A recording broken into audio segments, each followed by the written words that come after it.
Welcome back, my fellow artists. This week we are talking all about texture. Texture is another tool that artists have in their toolkits to make art with. Just like line, it is an element of art. So it's a tool or ingredient that you can use to make a work of art or a picture. There are two kinds of textures. There are real textures and implied textures. So what that means is real textures are things that you can actually feel or touch, and implied textures means you look at it and you would say, hey, that looks like it would feel a certain way, but when you touch it, it's smooth because it's a picture, so it's not actually bumpy or rough. So texture is how something feels or appears to feel when you touch it. So like we said, there's two kinds. The real texture is you can actually touch it and feel the different ways that it would feel when you touch it. And then the implied texture is how it looks like it would feel if you could touch it in real life.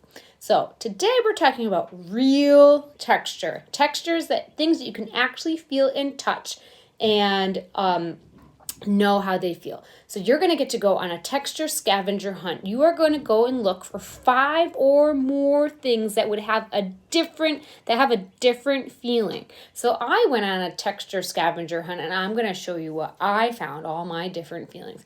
Right here I found this. This is a bumpy texture. When I feel it, it is bumpy.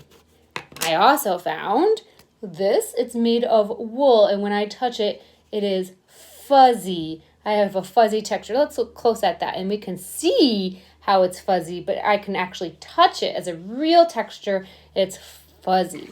Then another texture I found. This is exciting. It's beautiful. I was given these. This beautiful flower has a few different textures on it.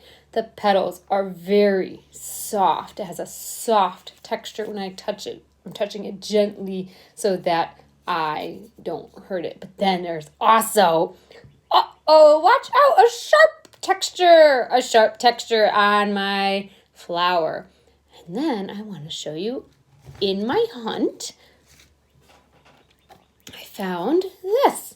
And inside, look at that, a shiny texture, shiny and smooth. Wow. And then I see some bumps on there, but really, right, that shiny metal texture. This is another shiny texture, but it's a little bit different because it's pottery. That's where my flowers are. That's another shiny texture. So like I said, texture is an artist tool. It's an element of art, just like line. So it's a tool artists have to work with and make their artworks with. There are two kinds of texture. Real texture is texture you can actually touch and feel. And then there's implied texture that looks like it would feel a certain way. We're going to talk more about that tomorrow, but today we're focusing on real texture. Different things that you can actually touch and feel. How they feel. So you're going to go on a scavenger hunt around your house, your yard, and you're going to go look for 5 or more different textures. Touch them and try to describe how they feel. You can either just make a video showing me what you found and talking about it, or you can try to draw them out on a piece of paper. That is up to you how you would like to record your work. I cannot wait to see the textures you found today. Bye.